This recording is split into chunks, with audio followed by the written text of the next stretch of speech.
Lo primero que tenemos que ver, doctores, viene a ser la clasificación, ¿correcto? Acá tendré una clasificación básicamente, o mejor dicho, de importancia clínica, ¿ya? Clasificación de importancia clínica. Miren, una primera manera para clasificarlo acá a estas bacterias es en base a la pared celular, ¿correcto? Hay bacterias que obviamente tienen su pared celular y es una pared rígida, hay otras que tienen una pared flexible y hay otras que no tienen pared. ¿Quiénes son? Eso es muy preguntable. ¿Quiénes son las bacterias que no tienen pared? Ahí tenemos, por ejemplo, al famoso Mycoplasma, ¿no? Vamos a ponerlo, ahí está. Mycoplasma, como por ejemplo tenemos el Mycoplasma pneumoniae, Mycoplasma hominis, por ejemplo. Recuerda que Mycoplasma pneumoniae te va a dar, por ejemplo, neumonías atípicas, ¿correcto? El Ureaplasma también.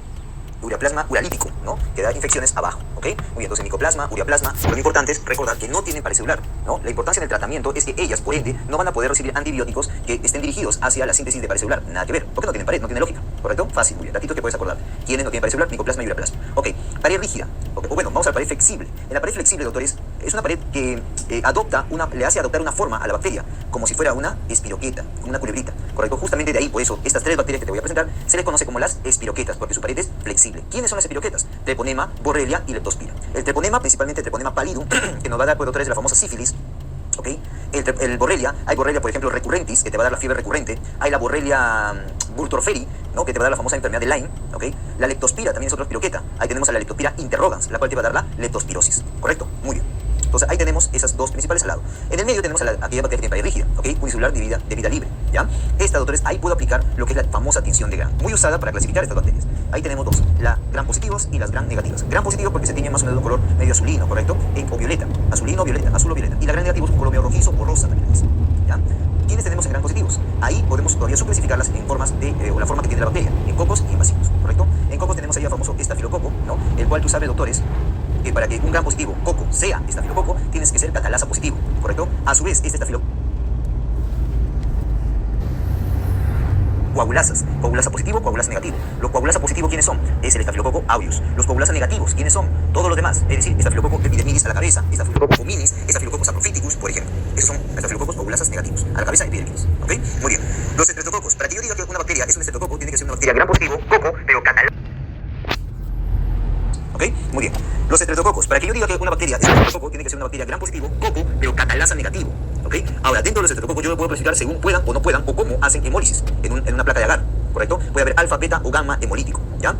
Alfa, beta o gamma hemolítico, ¿correcto? Los alfa, por ejemplo, estreptococo pneumoniae, estreptococo del grupo Viridans. Los beta, el del grupo A, según la clasificación de Lansfield, ahí tenemos el estreptococo Piógenes. O del grupo B, según la clasificación de Lansfield, estreptococo agalactiae. Y por último, los gamma, los que no hacen hemólisis. Recuerda, alfa hemolítico, hemólisis parcial, beta hemolítico, hemólisis total, y gamma hemolítico, hemólisis parcial, ¿correcto? Ya, dentro de los gamma hemolíticos tenemos al estreptococo bovis y al estreptococo faecalis, ¿correcto? Muy bien, listo. Luego tenemos a otros que son el peptococo y peptoestreptococo, ¿correcto? Que no son de tanta importancia clínica, básicamente se asocian a infecciones en cavidad bucal, ¿ok? Muy bien. Oiga, doctor, ¿por qué lo puso color diferente? Ah, porque estos amarillitos, ¿ok? Son aerobios o anaerobios facultativos. En cambio, los de color azul son anaerobios estrictos, ¿correcto? Anaerobios. Muy bien, listo. Dentro de bacilos, ¿no? Tenemos a los bacillus, por ejemplo, el bacillus anthracis, que viene a ser la causa, pues, del carbunco. Hay carbunco cutáneo, hay carbunco respiratorio, hay digestivo. También hay otro bacillus, el bacillus cereus, que es causa de intoxicación alimentaria, ¿correcto? ¿Por consumo de qué? Consumo de alimento tipo el calentado de la noche o el arroz frito, el chaufa. Bacillus cereus, ¿correcto? El Corynebacterium diphtheriae, ¿no? Que es la causa de difteria, ¿ok?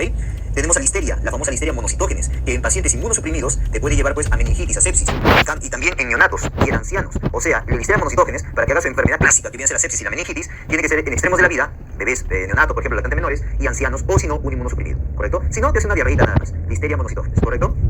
Erisipelotis, ese es el Erisipelotis russipatiae, el cual te va a generar la famosa erisipeloide. Eso se da por trauma con espina de pescado, aunque en realidad es con carne cruda también, ¿correcto? Muy bien. La nocardia asteroides, ¿correcto? La famosa nocardiosis, que te va a dar, pues, un proceso pulmonar con absceso, cavitación, una neumonía grave, ¿correcto? Que se da en cierto tipo de pacientes.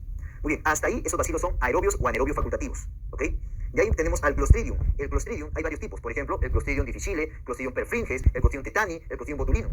El Clostridium difficile te da la famosa diarrea intrahospitalaria que puede evolucionar a una colitis pseudomembranosa.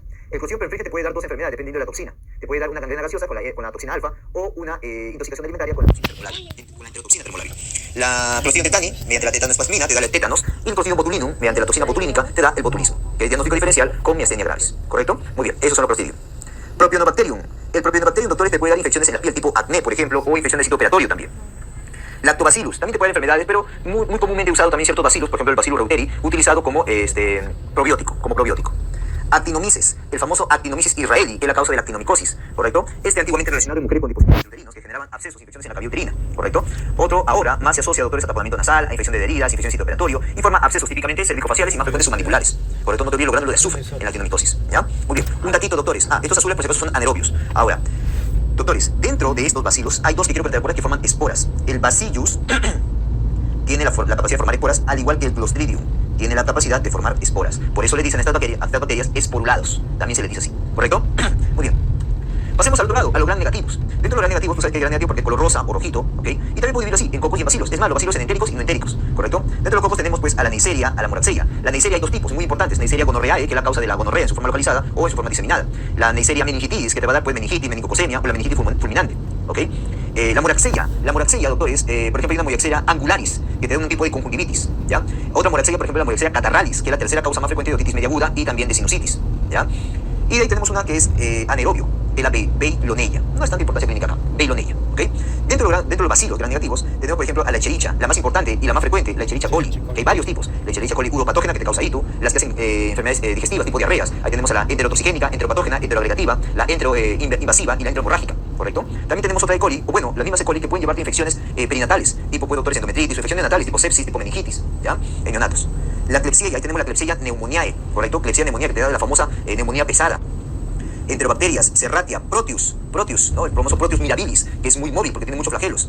La Salmonella, la más importante, la Salmonella notifis. Ahí tenemos por ejemplo, Salmonella enteridis. Las notifi te hacen salmonelosis y las tifi o paratifi te dan fiebre tifoidea. Vamos a ver eso.